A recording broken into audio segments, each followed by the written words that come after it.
अनाथ और विधवा मानी के लिए जीवन में अब रोने के सिवा दूसरा अवलंब ना था। वह 5 वर्ष की थी जब पिता का देहांत हो गया। माता ने किसी तरह उसका पालन किया।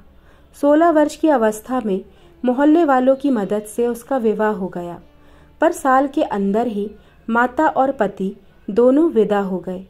इस विपत्ति में उसे अपने चचा वंशीधर के सिवा कोई नजर न आया जो उसे आश्रय देता। वंशीधर ने अब तक जो व्यवहार किया था उससे यह आशा न हो सकती थी कि वह शांति से रह सकेगी, पर वह सब कुछ सहने और सब कुछ करने को तैयार थी। वह गाली, झिड़की, मारपीट सब सह लेगी। कोई उस पर संदेह तो न करेगा, उस पर मिथ्या लांछन तो न लगेगा। शोहदों और लुच्चे से तो उसकी रक्षा होगी। वंशीधर को कुल मर्यादा की कुछ चिंता हुई। मानी की याचना को अस्वीकार न कर सके, लेकिन 2-4 महीने में ही मानी को मालूम हो गया कि इस घर में बहुत दिनों तक उसका निवाह ना होगा। वह घर का सारा काम करती, इशारों पर नाचती, सबको खुश रखने की कोशिश करती, पर ना जाने क्यों चचा और चची दोनों उससे जलते। उसके आते ही मेहरी अलग कर दी गई। नहलाने धुलाने के लिए एक लौंडा था, उसे भी जवाब दे दिया गया। पर मानी ने इसका उबार होने पर भी चचा और चची ना जाने क्यों उससे मुंह फुलाए रहते। कभी चचा घुड़कियां जमाते, कभी चची कोसती, यहाँ तक कि उसकी चचेरी बहन ललिता भी मुंह फुलाए रहती, बात बात पर गालियां देती। घर भर में केवल उसके चचेरे भाई गोकुल ही थे जो उससे सहानुभूति करते थे। उसी की बातों में कुछ स्नेह का परिचय मिलता था। वह अपनी माता का स्वभाव जानता था। अगर वह उसे समझाने की चेष्टा करता या खुल्लम खुल्ला मानी का पक्ष लेता तो मानी को एक घड़ी घर में ना रहने दिया जाता। इसलिए उसकी सहानुभूति मानी ही को दिलासा देने तक रह जाती थी। वह कहता, बहन मुझे कहीं नौकर हो जाने दो, फिर तुम्हारे सारे कष्टों का अंत हो जाएगा। तब देखूंगा कौन तुम्हें तिरछी आंखों से देखता है। जब तक पढ़ता हूँ तभी तक तुम्हारे बुरे दिन हैं। मानी ये स्नेह में डूबी हुई बात सुनकर पुलकित हो जाती और उसका रोआ रोआ गोकुल को आशीर्वाद देने लगता। आज ललिता का विवाह है। सवेरे से ही मेहमानों का आना जाना शुरू हो गया है। गहनों की झनकार से घर गूंज रहा है। मानी भी मेहमानों को देख देख कर खुश हो रही है। उसकी देह पर कोई आभूषण नहीं है और न उसे सुंदर कपड़े ही दिए गए हैं, फिर भी उसका मुख प्रसन्न है। आधी रात हो गई थी। विवाह का मुहूर्त निकल रहा था। जनवासे से चढ़ावे की चीजें आईं। सभी औरतें उत्सुक हो होकर उन चीजों को देखने लगी। ललिता को आभूषण पहनाए जाने लगे। मानी के हृदय में बड़ी इच्छा हुई कि जाकर वधू को देखे। अभी कल जो बालिका थी उसे आज वधू वेश में देखने की इच्छा न रोक सकी। वह मुस्कुराती हुई कमरे में घुसी। सहसा उसकी चाची ने झिड़क कर कहा, तुझे यहाँ किसने बुलाया था? निकल जा यहाँ से। मानी ने बड़ी बड़ी यातनाएं सही थी, पर आज की वह झिड़की उसके हृदय में बाण की तरह चुभ गई। उसका मन उसे धिक्कारने लगा। तेरे छिछोरेपन का यही पुरस्कार है। यहाँ सुहागिनों के बीच में तेरे आने की क्या जरूरत थी? वह खिसियाई हुई कमरे से निकली और एकांत में बैठकर रोने लगी, ऊपर जाने लगी। सहसा जीने पर उसकी इंद्रनाथ से मुठभेड़ हो गई। इंद्रनाथ गोकुल का सहपाठी और परम मित्र था। वह भी न्योते में आया हुआ था। इस वक्त गोकुल को खोजने के लिए ऊपर आया था। मानी को वह 2 बार देख चुका था और यह भी जानता था कि यहाँ उसके साथ बड़ा दुर्व्यवहार होता है। चाची की बातों की भनक उसके कान में भी पड़ चुकी थी। मानी को ऊपर जाता देखकर वह उसके चित्त का भाव समझ गया और उसे सांत्वना देने के लिए ऊपर आया, मगर दरवाजा भीतर से बंद था। उसने किवाड़ की दरार से भीतर झांका। मानी मेज के पास खड़ी रो रही थी। उसने धीरे से कहा, मानी द्वार खोल दो। मानी उसकी आवाज सुनकर कोने में छिप गई और गंभीर स्वर में बोली, क्या काम है? इंद्रनाथ ने गदगद स्वर में कहा, तुम्हारे पैरों पड़ता हूँ मानी, खोल दो। यह स्नेह में डूबा हुआ विनय मानी के लिए अभूतपूर्व था। इस निर्दय संसार में कोई उससे ऐसी विनती भी कर सकता है? इसकी उसने स्वप्न में भी कल्पना ना की थी। मानी ने कांपते हुए हाथों से द्वार खोल दिया। इंद्रनाथ झपटकर कमरे में घुसा। देखा कि छत से पंखे के कड़े से एक रस्सी लटक रही है। उसका हृदय कांप उठा। उसने तुरंत जेब से चाकू निकालकर रस्सी काट दी और बोला, क्या करने जा रही थी मानी? जानती हो इस अपराध का क्या दंड है? मानी ने गर्दन झुकाकर कहा, इस दंड से कोई और दंड कठोर हो सकता है? जिसकी सूरत से लोगों को घृणा है, उसे मरने के लिए भी अगर कठोर दंड दिया जाए तो मैं यही कहूंगी कि ईश्वर के दरबार में न्याय का नाम भी नहीं है। तुम मेरी दशा का अनुभव नहीं कर सकते इंद्रनाथ। इंद्रनाथ की आंखें सजल हो गई।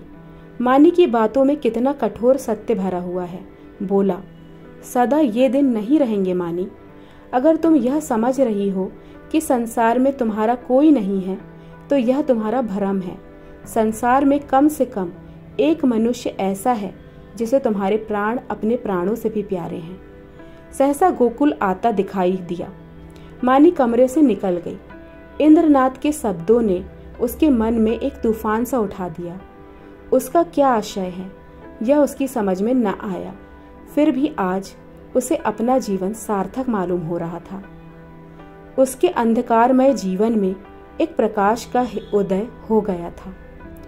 इंद्रनाथ को वहां बैठे और मानी को कमरे से जाते देखकर गोकुल को कुछ खटक गया। उसकी त्योरियां बदल गई। कठोर स्वर में बोला, तुम यहाँ कब आए? इंद्रनाथ ने अविचलित भाव से कहा, तुम्ही को खोजता हुआ यहाँ आया था। तुम यहाँ ना मिले तो नीचे लौटा जा रहा था।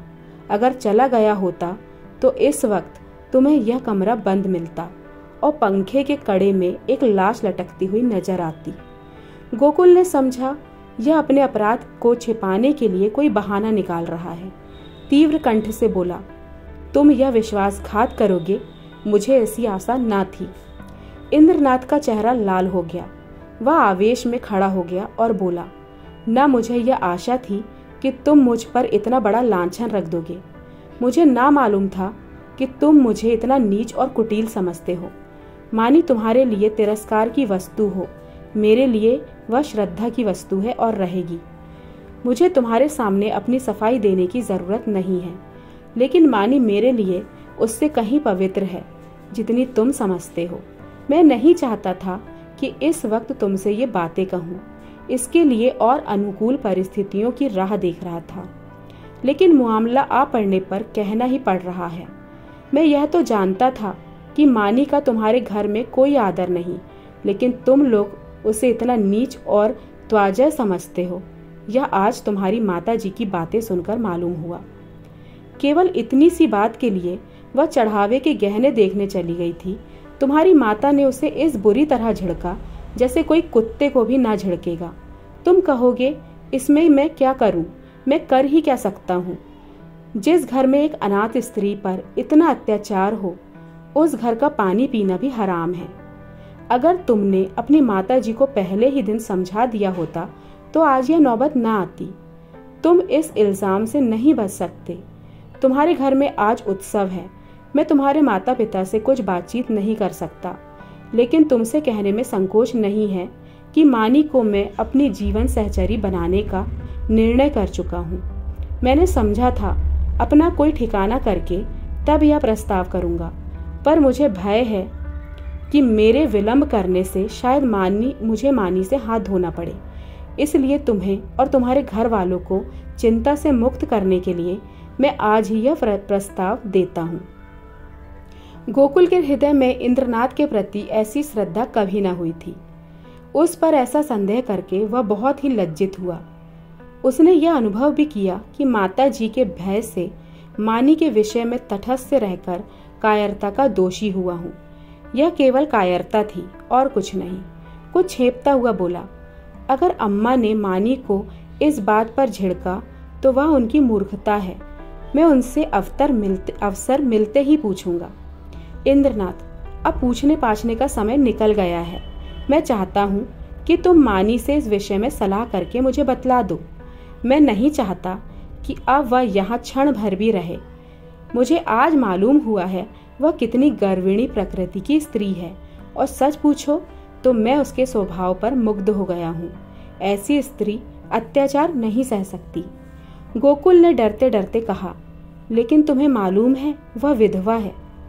जब हम किसी के हाथों अपना असाधारण हित होते देखते हैं तो हम अपनी सारी बुराइयां उसके सामने खोलकर रख देते हैं। हम उसे दिखाना चाहते हैं कि हम आपकी इस कृपा के सर्वथा योग्य नहीं हैं। इंद्रनाथ ने मुस्कुराकर कहा, जानता हूँ, सुन चुका हूँ, और इसलिए तुम्हारे बाबूजी से कुछ कहने का मुझे अब तक साहस नहीं हुआ। लेकिन ना जानता तो भी इसका मेरे निश्चय पर कोई असर ना पड़ता। मानी विधवा ही नहीं, अछूत हो, उससे भी गई बीती हो, वह भी हो, फिर भी मेरे लिए वह रमणी रत्न है। हम छोटे छोटे कामों के लिए तजुर्बेकार आदमी खोजते हैं। जिसके साथ हमें जीवन यात्रा करनी है उसमें तजुर्बे का होना ऐब समझते हैं। मैं न्याय का गला घोटने वालों में नहीं हूँ। विपत्ति से बढ़कर तजुर्बा सिखाने वाला कोई विद्यालय आज तक नहीं खुला। जिसने इस विद्यालय में डिग्री ले ली उसके हाथों में हम निश्चिंत होकर जीवन की बागडोर दे सकते हैं। किसी रमणी का विधवा होना मेरी आंखों में दोष नहीं, गुण है। गोकुल ने पूछा, लेकिन तुम्हारे घर के लोग? इंद्रनाथ ने प्रसन्न होकर कहा, मैं अपने घर वालों को इतना मूर्ख नहीं समझता कि इस विषय में आपत्ति करें। लेकिन वे आपत्ति करें भी तो मैं अपनी किस्मत अपने हाथ में ही रखना पसंद करता हूँ। मेरे बड़ों को मुझ पर अनेकों अधिकार है। बहुत सी बातों में उनकी इच्छा को कानून समझता हूँ, लेकिन जिस बात को मैं अपनी आत्मा के विकास के लिए शुभ समझता हूँ उसमें मैं किसी से दबना नहीं चाहता। मैं इस गर्व का आनंद उठाना चाहता हूँ कि मैं स्वयं अपने जीवन का निर्माता हूँ। गोकुल ने कुछ शंकित होकर कहा, और अगर मानी ना माने तो? इंद्रनाथ को यह शंका बिल्कुल निर्मूल जान पड़ी। बोले, तुम इस समय बच्चों की सी बात कर रहे हो गोकुल। यह मानी हुई बात है कि मानी आसानी से मंजूर ना करेगी। वह इस घर में ठोकरें खाएगी, झिड़कियां सहेगी, गालियां सुनेगी, पर इसी घर में रहेगी। युगों के संस्कारों को मिटा देना आसान नहीं है, लेकिन हमें उसको राजी करना पड़ेगा। उसके मन से संचित संस्कारों को निकालना पड़ेगा। मैं विधवाओं के पुनर्विवाह के पक्ष में नहीं हूँ। मेरा ख्याल है कि पतिव्रत का अलौकिक आदर्श संसार का अमूल्य रतन है और हमें बहुत सोच समझकर उस पर आघात करना चाहिए। लेकिन मानी के विषय में यह बात नहीं उठती। प्रेम और भक्ति नाम से नहीं, व्यक्ति से होती है। जिस पुरुष की उसने सूरत भी नहीं देखी उससे उसे प्रेम नहीं हो सकता। केवल रस्म की बात है। इस आडंबर की, इस दिखावे की हमें परवाह नहीं करनी चाहिए। देखो, शायद कोई तुम्हें बुला रहा है। मैं भी जा रहा हूँ। 2-3 दिन में फिर मिलूंगा। मगर ऐसा ना हो कि तुम संकोच में पड़कर सोचते विचारते रह जाओ और दिन निकलते चले जाएं। गोकुल ने उसके गले में हाथ डालकर कहा, मैं परसों खुद ही आ जाऊंगा। बारात विदा हो गई थी। मेहमान भी रुखसत हो गए थे। रात के 9 बज गए। विवाह के बाद की नींद मशहूर है। घर के सभी लोग सरेआम सो रहे थे। कोई चारपाई पर, कोई तख्त पर, कोई जमीन पर। जिसे जहां जगह मिल गई वहीं सो रहा था। केवल मानी घर की देखभाल कर रही थी और ऊपर गोकुल अपने कमरे में बैठा हुआ समाचार पढ़ रहा था। सहसा गोकुल ने पुकारा, मानी, एक गिलास ठंडा पानी लेते आना, प्यास लगी है। मानी पानी लेकर ऊपर गई और मेज पर पानी रखकर लौटना ही चाहती थी कि गोकुल ने उससे कहा, जरा ठहरो मानी, तुमसे कुछ कहना है। मानी ने कहा, अभी फुर्सत नहीं है भाई, सारा घर सो रहा है, कहीं कोई घुस आए तो लोटा थाली भी ना बचे। गोकुल ने कहा, घुस आने दो, मैं तुम्हारी जगह होता तो चोरों से मिलकर चोरी करवा देता। मुझे इसी वक्त इंद्रनाथ से मिलना है। मैंने उससे आज मिलने का वचन दिया है। देखो, संकोच मत करना। जो बात पूछ रहा हूँ उसका जल्द उत्तर देना। देर होगी तो वह घबराएगा। इंद्रनाथ को तुमसे प्रेम है, वह तुमसे शादी करना चाहता है। मानी ने मुंह फेरकर कहा, यही बात कहने के लिए मुझे बुलाया था? मैं कुछ नहीं जानती। गोकुल, खैर, यह वह जाने और तुम जानो। वह तुमसे विवाह करना चाहता है। वैदिक रीति से विवाह होगा, तुम्हें स्वीकार है? मानी की गर्दन शर्म से झुक गई। वह कुछ जवाब ना दे सकी। गोकुल ने फिर कहा, दादा और अम्मा से यह बात नहीं कही गई। इसका कारण तुम जानती ही हो। वह तुम्हें घुड़कियां दे देकर जला जलाकर चाहे मार डाले, पर विवाह करने की सहमति कभी नहीं देंगे। इससे उनकी नाक कट जाएगी। इसलिए अब इसका निर्णय तुम्हारे ही ऊपर है। मैं तो समझता हूँ तुम्हें स्वीकार कर लेना चाहिए। इंद्रनाथ तुमसे प्रेम करता ही है। यो भी निष्कलंक चरित्र का आदमी है, बला का दिलेर है। भय तो उसे छूकर नहीं गया। तुम्हें सुखी देखकर मुझे सच्चा आनंद होगा। मानी के हृदय में एक वेग उठ रहा था, मगर मुंह से आवाज ना निकली। गोकुल ने अपकी खींचकर कहा, देखो मानी, यह चुप रहने का समय नहीं है। क्या सोचती हो? मानी ने कांपते स्वर में कहा, हाँ। गोकुल के हृदय का बोझ हल्का हो गया। मुस्कुराने लगा। मानी शर्म के मारे वहां से भाग गई। शाम को गोकुल ने अपनी माँ से कहा, अम्मा, इंद्रनाथ के घर आज कोई उत्सव है। उसकी माता अकेली घबरा रही थी कि कैसे सब काम होगा। मैंने कहा, मैं मानी को कल भेज दूंगा। तुम्हारी आज्ञा हो तो मानी को पहुंचा दूं। कल परसों तक चली जाएगी। मानी उसी वक्त वहां आ गई। गोकुल ने उसकी ओर कनखियों से ताका। मानी लज्जा से गड़ गई। भागने का रास्ता ना मिला। माँ ने कहा, मुझसे क्या पूछते हो? वह जाए तो ले जाओ। गोकुल ने मानी से कहा, कपड़े पहनकर तैयार हो जाओ, तुम्हें इंद्रनाथ के घर चलना है। मानी ने आपत्ति की, मेरा जी अच्छा नहीं है, मैं ना जाऊंगी। गोकुल की माँ ने कहा, चली क्यों नहीं जाती? क्या वहां कोई पहाड़ खोदना है? मानी एक सफेद साड़ी पहनकर तांगे पर बैठी तो उसका हृदय कांप रहा था और बार बार आंखों में आंसू भर आते थे। उसका हृदय बैठ जाता था, मानो नदी में डूबने जा रही हो। तांगा कुछ दूर निकल गया तो उसने गोकुल से कहा, भैया, मेरा जी ना जाने कैसा हो रहा है। घर चलो, तुम्हारे पैर पड़ती हूँ। गोकुल ने कहा, तू पागल है? यहाँ सब लोग तेरी राह देख रहे हैं और तू कहती है लौट चलो। मानी, मेरा मन कहता है कोई अनिष्ट होने वाला है। गोकुल, और मेरा मन कहता है तू रानी बनने जा रही है। मानी, 10-5 दिन ठहर क्यों नहीं जाते? कह देना मानी बीमार है। गोकुल, पागलों की सी बातें ना करो। मानी, लोग कितना हंसेंगे। गोकुल, मैं शुभ कार्य में किसी की हंसी की परवाह नहीं करता। मानी, अम्मा तुम्हें घर में घुसने ना देंगी। मेरे कारण तुम्हें भी झिड़कियां मिलेंगी। गोकुल, इसकी कोई परवाह नहीं है, उनकी तो यह आदत ही है। तांगा पहुंच गया। इंद्रनाथ की माता विचारशील महिला थी। उन्होंने आकर वधू को उतारा और भीतर ले गई। गोकुल वहां से घर चला तो 11 बज रहे थे। एक और तो शुभ कार्य के पूरा करने का आनंद था, दूसरी ओर भय था कि कल मानी ना जाएगी तो लोगों को क्या जवाब दूंगा। उसने निश्चय किया, चलकर साफ साफ कह दूं, छिपाना व्यर्थ है। आज नहीं कल, कल नहीं परसों, तो सब कुछ कहना ही पड़ेगा। आज ही क्यों ना कह दूं। यह निश्चय कर वह घर में दाखिल हुआ। माता ने किवाड़ खोलते हुए कहा, इतनी रात तक क्या करने लगे? उसे भी क्यों न लेते आए?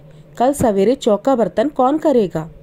गोकुल ने सिर झुकाकर कहा, वह तो अब शायद लौटकर ना आए अम्मा। उसके वहीं रहने का प्रबंध हो गया है। माता ने आंखें फाड़कर कहा, क्या बकता है? भला वह वहां कैसे रहेगी? गोकुल, इंद्रनाथ से उसका विवाह हो गया है। माता मानो आकाश से गिर पड़ी। उन्हें कुछ सुध न रही कि मेरे मुंह से क्या निकल रहा है। कुलंगार, भड़वा, हरामजादा, ना जाने क्या क्या कहा। यहाँ तक कि गोकुल का धैर्य चरम सीमा का उल्लंघन कर गया। उसका मुंह लाल हो गया, त्योरियां चढ़ गई। बोला, अम्मा बस करो, अब मुझ में इससे ज्यादा सुनने की सामर्थ्य नहीं है। अगर मैंने कोई अनुचित कर्म किया होता तो आपकी जूतियां खाकर भी सिर न उठाता, मगर मैंने कोई अनुचित कर्म नहीं किया। मैंने वही किया जो ऐसी दशा में मेरा कर्तव्य था और जो हर एक भले आदमी को करना चाहिए। तुम मूर्खा हो, तुम्हें नहीं मालूम कि समय की क्या प्रगति है। इसलिए अब तक मैंने धैर्य के साथ तुम्हारी गालियां सुनी। तुमने और मुझे दुख के साथ कहना पड़ता है कि पिताजी ने भी मानी के जीवन को नरकीय बना रखा था। तुमने उसे ऐसी ऐसी ताड़नाएं दी जो कोई अपने शत्रु को भी ना देगा। इसलिए ना कि वह तुम्हारी आश्रित थी, इसलिए ना कि वह अनाथिनी थी। अब वह तुम्हारी गालियां खाने ना आएगी। जिस दिन तुम्हारे घर विवाह का उत्सव हो रहा था, तुम्हारे ही एक कठोर वाक्य से आहत होकर वह आत्महत्या करने जा रही थी। इंद्रनाथ उस समय ऊपर ना पहुंच जाते तो आज तुम सारा घर हवालात में बैठा होता। माता ने आंखें मटकाकर कहा, आहा, कितने सपूत बेटे हो तुम कि सारे घर का संकट से बचा लिया। क्यों ना हो, अभी बहन की बारी है। कुछ दिन में मुझे ले जाकर किसी के गले में बांध आना, फिर तुम्हारी चांदी हो जाएगी। यह रोजगार सबसे अच्छा है। पढ़ लिख कर क्या करोगे? गोकुल मर्म वेदना से तिलमिला उठा। व्यथित कंठ से बोला, ईश्वर ना करे कि कोई बालक तुम जैसी माता के गर्भ से जन्म ले। तुम्हारा मुंह देखना भी पाप है। यह कहता हुआ वह घर से निकल पड़ा और उन्मत्तों की तरह एक तरफ चल खड़ा हुआ। जोर के झोंके चल रहे थे, पर उसे ऐसा मालूम हो रहा था कि सांस लेने के लिए हवा नहीं है। 1 सप्ताह बीत गया, पर गोकुल का कहीं पता नहीं था। इंद्रनाथ को बंबई में एक जगह मिल गई थी। वो वहां चला गया था। वहां रहने का प्रबंध करके वह अपनी माता को तार देगा और तब सास और बहू वहां चली आएंगी। वंशीधर को पहले संदेह हुआ कि गोकुल इंद्रनाथ के घर छिपा होगा, पर जब वहां पता ना चला तो उन्होंने सारे शहर में खोज पूछ शुरू की। जितने मिलने वाले थे, मित्र, स्नेही, संबंधी थे, सभी के घर गए, पर सब जगह से साफ जवाब पाया। दिन भर दौड़ धूप कर शाम को घर आते तो स्त्री को आड़े हाथों लेते और कोसों लड़के को पानी पी पी कर कोसो। ना जाने तुम्हें कभी बुद्धि आएगी भी या नहीं। गई थी चुड़ैल, जाने देती, एक बोझ सिर से टला। एक मेहरी रख लो, काम चल जाएगा। जब वह ना थी तो घर क्या भूखों मरता था। विधवाओं के पुनर्विवाह चारों ओर हो रहे हैं। यह कोई अनहोनी बात नहीं है। हमारे बस की बात होती तो विधवा विवाह के पक्षपातियों को देश से निकाल देते, शाप देकर जला देते, लेकिन यह हमारे बस की बात नहीं। फिर तुमसे इतना भी ना हो सका कि मुझसे तो पूछ लेती, मैं जो उचित समझता करता। क्या तुमने समझा था मैं दफ्तर से लौटकर आऊंगा ही नहीं, वही मेरी अंत्येष्टि हो जाएगी? बस लड़के पर टूट पड़ी। अब रो खूब दिल खोलकर। संध्या हो गई थी। वंशीधर स्त्री को फटकारे सुनाकर द्वार पर उद्वेग की दशा में टहल रहे थे। रह रहकर मानी पर क्रोध आता था। इसी राक्षसी के कारण मेरे घर का सर्वनाश हुआ। ना जाने किस बुरी साइत में आई थी अपने घर। वह ना आई होती तो आज क्यों यह बुरे दिन देखने पड़ते। कितना होनहार, कितना प्रतिभाशाली लड़का था, ना जाने कहाँ गया। एकाएक एक बुढ़िया उनके समीप आई और बोली, बाबू साहब, यह खत लाई हूँ, ले लीजिए। वंशीधर ने लपककर बुढ़िया के हाथ से पत्र ले लिया। उनकी छाती आशा से धक धक करने लगी। गोकुल ने शायद यह पत्र लिखा होगा। अंधेरे में कुछ न सूझा। पूछा, कहाँ से आई है? बुढ़िया ने कहा, वह जो बाबू हुसैनगंज में रहते हैं, जो बंबई में नौकर हैं, उन्हीं की बहू ने भेजा है। बंसीधर ने कमरे में जाकर लैंप जलाया और पत्र पढ़ने लगे।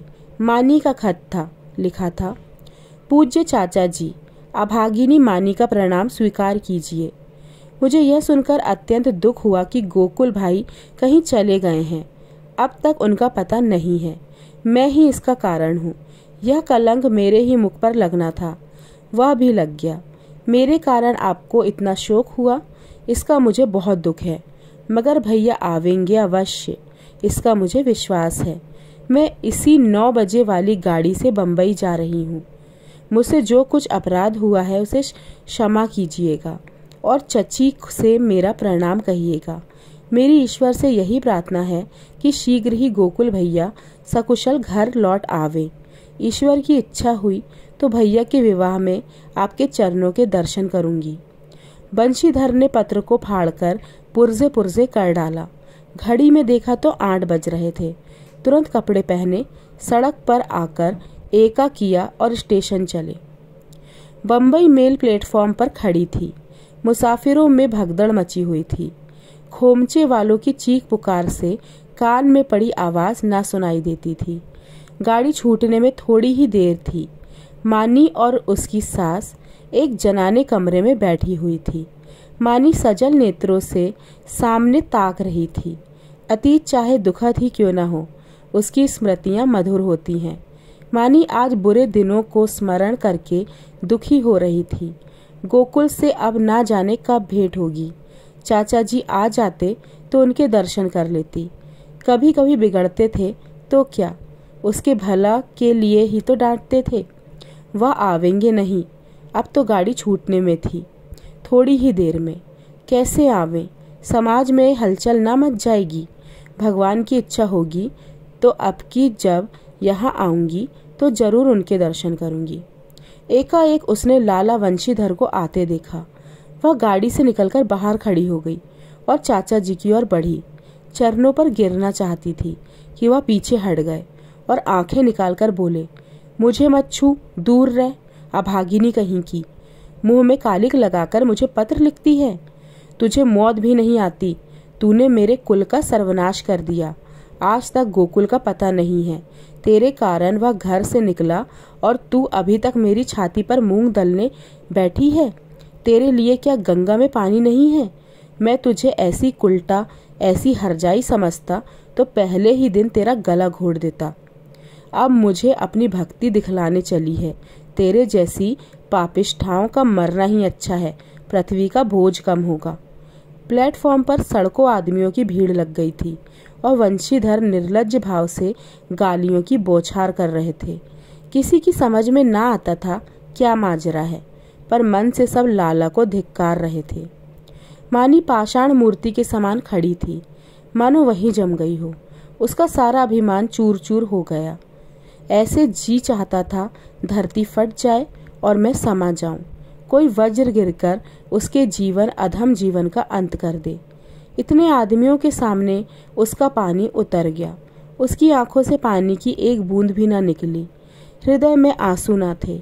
उसकी जगह एक दवानाल सा दहक रहा था, जो मानो वेग से मस्तिष्क की ओर बढ़ता चला जाता था। संसार में कौन जीवन इतना अक्षम होगा? सास ने पुकारा, बहू अंदर आओ। गाड़ी चली तो माता ने कहा, ऐसा बेशरम आदमी नहीं देखा। मुझे तो ऐसा क्रोध आ रहा था कि उसका मुंह नोच लूं। मानी ने सिर ऊपर ना उठाया। माता फिर बोली, ना जाने इन सड़ियलों को बुद्धि कब आएगी। अब तो मरने के दिन भी आ गए हैं। पूछो तेरा लड़का भाग गया तो हम क्या करें? अगर ऐसे पापी ना होते तो यह वज्र ही क्यों गिरता? मानी ने फिर भी मुंह ना खोला। शायद उसे कुछ सुनाई ही ना दिया। शायद उसे अपने अस्तित्व का ज्ञान भी ना हुआ। वह टकटकी लगाए खिड़की की ओर ताक रही थी। उस अंधकार में उसे ना जाने क्या सूझ रहा था। कानपुर आया। माता ने पूछा, बेटी कुछ खाओगी? थोड़ी सी मिठाई खा लो। 10 कब के बज गए। मानी ने कहा, अभी तो भूख नहीं है अम्मा, फिर खा लूंगी। माताजी सोई। मानी भी लेट गई, पर चचा की वह सूरत आंखों के सामने खड़ी थी और उनकी बातें कानों में गूंज रही थी। आह, मैं इतनी नीच हूँ, ऐसी पतीत कि मेरे मर जाने से पृथ्वी का भार हल्का हो जाएगा। क्या कहा था, तू अपने माँ बाप की बेटी है तो फिर मुंह मत दिखाना। ना दिखाऊंगी। जिस मुंह पर ऐसी कालीमा लगी हुई हो, उसे किसी को दिखाने की इच्छा भी नहीं है। गाड़ी अंधकार को चीरती चली जा रही थी। मानी ने अपना ट्रंक खोला और अपने आभूषण निकालकर उसमें रख दिए। फिर इंद्रनाथ का चित्र निकालकर उसे देर तक देखती रही। उसकी सांसों में गर्व की एक झलक सी दिखाई दी। उसने तस्वीर रख दी और आप ही आप बोली, नहीं नहीं, मैं तुम्हारे जीवन को कलंकित नहीं कर सकती। तुम देवतुल्य हो। तुमने मुझ पर दया की है। मैं अपने पूर्व संस्कारों का प्रायश्चित कर रही थी। तुमने मुझे उठाकर हृदय से लगा लिया, लेकिन मैं तुम्हें कलंकित ना करूंगी। तुम्हें मुझसे प्रेम है। तुम मेरे लिए अनादर, अपमान, निंदा सब सह लोगे, पर मैं तुम्हारे जीवन का भार ना बनूंगी। गाड़ी अंधकार को चीरती चली जा रही थी। मानी आकाश की ओर इतनी देर तक देखती रही कि सारे तारे अदृश्य हो गए और उस अंधकार में उसे अपनी माता का स्वरूप दिखाई दिया, ऐसा उज्जवल, ऐसा प्रत्यक्ष कि उसने चौंक कर आंखें बंद कर ली। ना जाने कितनी रात गुजर चुकी थी। दरवाज़ा खुलने की आहट से माता जी की आंखें खुल गई। गाड़ी तेजी से चलती जा रही थी, मगर बहू का पता ना था। वह आंखें मलकर उठी और पुकारा, बहू बहू। कोई जवाब न मिला। उनका हृदय धक धक करने लगा। ऊपर के बर्थ पर नजर डाली, पेशाब खाने में देखा, बेंचों के नीचे देखा, बहू कहीं न थी। तब वह द्वार पर आकर खड़ी हो गई। बहू का क्या हुआ? यह द्वार किसने खोला? कोई गाड़ी में तो नहीं आया? उनका जी घबराने लगा। उन्होंने किवाड़ बंद कर दिया और जोर जोर से रोने लगी। किससे पूछे? डाक गाड़ी अब ना जाने कितनी देर में रुकेगी। कहती थी बहू मर्दानी गाड़ी में बैठे, पर मेरा कहना ना माना। कहने लगी, अम्मा जी आपको सोने की तकलीफ होगी, यही आराम दे गई। सहसा उसे खतरे की जंजीर याद आई। उसने जोर जोर से कई बार जंजीर खींची। कई मिनट के बाद गाड़ी रुक गई। पड़ोस के कमरे से 2-4 आदमी और आ गए। फिर लोगों ने सारा कमरा तलाश किया। नीचे तख्त को ध्यान से देखा। रक्त का कोई चिन्ह न था। असवाब की जांच की। बिस्तर, संदूक, संदूकची, बर्तन सब मौजूद थे। ताले भी सब बंद थे। कोई चीज गायब न थी। अगर बाहर से कोई आदमी आता तो चलती गाड़ी से जाता कहाँ? एक स्त्री को लेकर गाड़ी से कूद जाना असंभव था। सब लोग इन लक्षणों से इसी नतीजे पर पहुंचे कि मानी द्वार खोलकर बाहर झांकने लगी होगी और मुठियां हाथ से छूट जाने के कारण गिर पड़ी होगी। गार्ड भला आदमी था। उसने नीचे उतरकर 1 मील तक सड़क के दोनों तरफ तलाश किया। मानी का कोई निशान न मिला। रात को इससे ज्यादा और क्या ही किया जा सकता था। माता जी को कुछ लोग आग्रहपूर्वक एक मर्दाने डब्बे में ले गए। यह निश्चय हुआ कि माता जी अगले स्टेशन पर उतर पड़े और सवेरे इधर उधर दूर तक देखभाल की जाए। विपत्ति में हम विमुख हो जाते हैं। माता जी कभी इसका मुंह देखती, कभी उसका। उनकी याचना से भरी हुई आंखें मानो सबसे कह रही थी, कोई मेरी बच्ची को खोज क्यों नहीं लाता। हाय, अभी तो बेचारी की चुंदरी भी नहीं मैली हुई। कैसे कैसे साधों और अरमानों से भरी पति के पास जा रही थी। कोई उस दुष्ट बंसीधर से जाकर क्यों नहीं कहता, ले तेरी मनोभिलाषा पूरी हो गई, जो तू चाहता था वह पूरा हो गया। क्या अब भी तेरे कलेजे को ठंडक नहीं पहुंची? वृद्धा बैठी रो रही थी और गाड़ी अंधकार को चीरती चली जाती थी। रविवार का दिन था। संध्या समय इंद्रनाथ 2-3 मित्रों के साथ अपने घर की छत पर बैठा हुआ था। आपस में हास परिहास हो रहा था। मानी का आगमन इस परिहास का विषय था। एक मित्र बोले, क्यों इंद्र, तुमने तो वैवाहिक जीवन का कुछ अनुभव किया है, हमें क्या सलाह देते हो? बनाए कहीं घोंसला या यूं ही डालियां पर बैठे बैठे दिन काटें? पत्र पत्रिकाओं को देखकर तो यही मालूम होता है कि वैवाहिक जीवन और नारक में कुछ थोड़ा ही अंतर है। इंद्रनाथ ने मुस्कुराकर कहा, यह तो तकदीर की बात है। 16 आना तकदीर का। अगर एक दशा में वैवाहिक जीवन नरक तुल्य है तो दूसरी दशा में स्वर्ग से कम नहीं। दूसरे मित्र बोले, इतनी आज़ादी तो भला क्या कहेगी? इंद्रनाथ, इतनी क्या, इसका शतांश भी ना रहेगी। अगर तुम रोज सिनेमा देखकर 12 बजे लौटना चाहते हो, 9 बजे सोकर उठना चाहते हो और दफ्तर से 4 बजे लौटकर ताश खेलना चाहते हो, तो तुम्हें विवाह करने से कोई सुख ना होगा। और जो हर महीने सूट बनवाते हो, तब शायद साल में भी ना बनवा सको। श्रीमती जी तो आज रात की गाड़ी से आ रही हैं। हाँ, मेल से। मेरे साथ चलकर उन्हें रिसीव करोगे ना? यह भी पूछने की बात है। अब घर कौन जाता है, मगर कल दावत खिलानी पड़ेगी। सहसा तार के चपरासी ने आकर इंद्रनाथ के हाथ में तार का लिफाफा रख दिया। इंद्रनाथ का चेहरा खिल उठा। झट तार खोलकर पढ़ने लगा। एक बार पढ़ते ही उसका हृदय धक हो गया। सांस रुक गई, सिर घूमने लगा, आंखों की रोशनी लुप्त हो गई, जैसे विश्व पर काला पर्दा पड़ गया हो। उसने तार को मित्रों के सामने फेंक दिया और दोनों हाथों से मुंह ढांपकर फूट फूट कर रोने लगा। दोनों मित्रों ने घबराकर तार उठा लिया और उसे पढ़ते ही हतबुद्धि से दीवार की ओर ताकने लगे। क्या सोच रहे थे और क्या हो गया?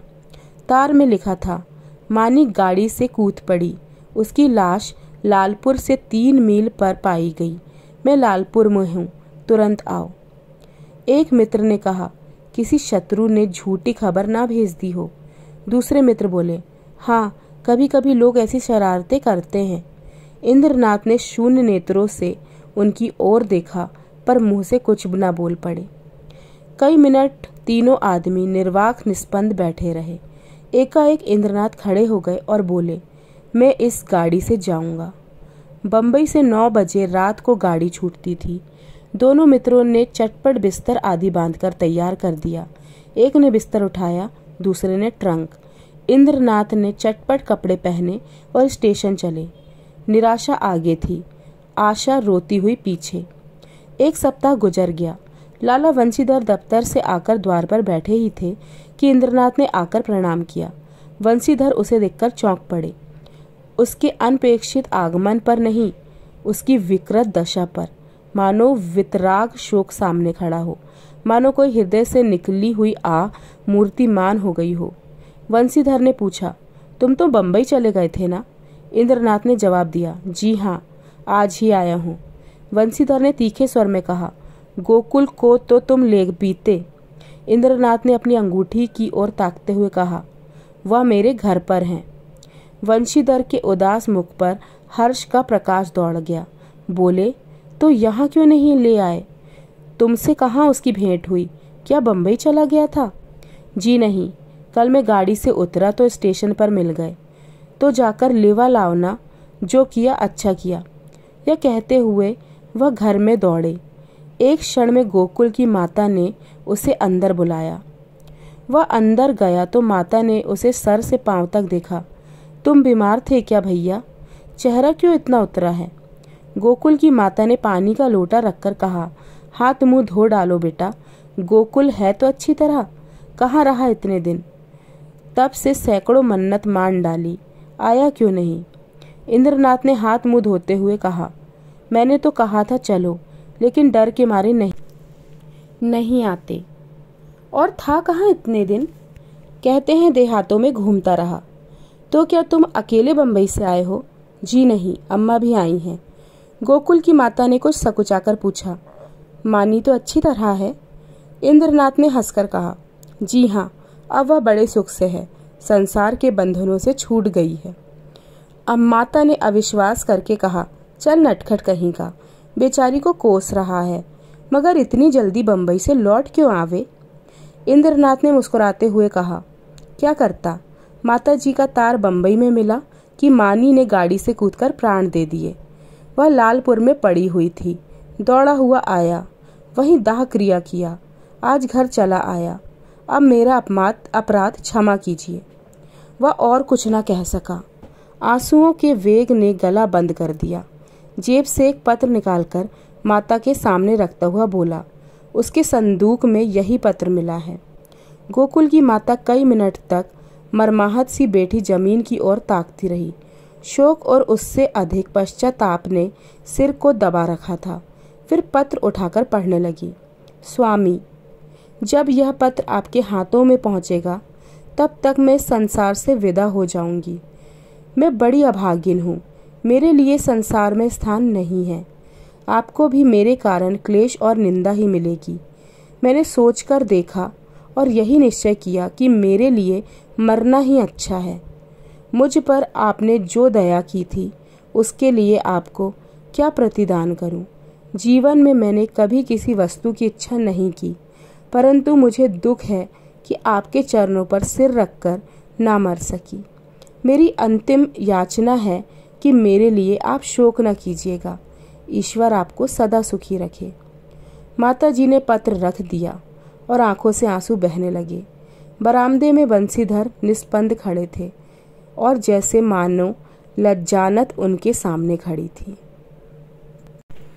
तो दोस्तों ये थी मुंशी प्रेमचंद जी की कहानी धिक्कार। और दोस्तों बहुत ही मुझे ना बहुत ही इमोशनल फील हो रहा है। मतलब इतनी अच्छी कहानी थी, इतनी अच्छी स्टोरी हो रही थी कि एक बेचारी अभागी लड़की को, एक दुखी लड़की को इतना अच्छा जीवन साथी मिल गया था, उसका पुनर्विवाह हो गया था, मगर ये दुष्ट चाचा चाची के कारण बेचारी अपनी जान से चली गई। मतलब कैसे कैसे लोग होते हैं ना, और होते हैं समाज में, ऐसे लोग भी पाए जाते हैं जो कभी किसी की खुशी नहीं बर्दाश्त कर सकते। तो मुझे तो कहानी बहुत अच्छी लगी, बहुत इमोशनल लगी। आप भी कमेंट सेक्शन में बताइएगा कि मेरे स्वर में आपको कहानी कैसी लगी। फिर अगले वीडियो में मिलूंगी आपको नई कहानी के साथ। तब तक के लिए नमस्कार।